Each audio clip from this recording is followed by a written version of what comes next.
Mastercam 2022 introduces steady rest support for mill turn. This lets you precisely position and simulate steady rest throughout their machining process, adding part support capabilities to turning, milling, and part handling operations.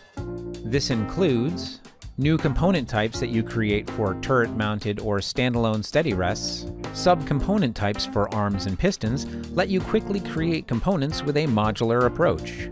Enhanced component libraries that organize steady rests in the same libraries used for tool locators, chucks, jaws, and collets. This lets you easily select and load from a single library all of the components needed to configure your machine. Dedicated operations for each type of steady rest let you precisely program each individual movement. You can create syncs to specific steady rest events. Part handling strategies let you pre-program sequences of steady rest operations or add steady rest operations to existing part handling strategies.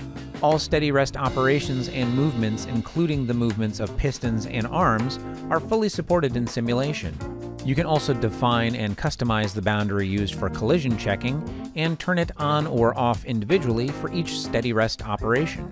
Mill turn steady rest support goes far beyond what has traditionally been available in Mastercam lathe. However, even lathe users without a mill turn license can use single stream .machine files to access mill turn's steady rest capabilities. For more information on enhancements to Mastercam, be sure to visit whatsnew.mastercam.com.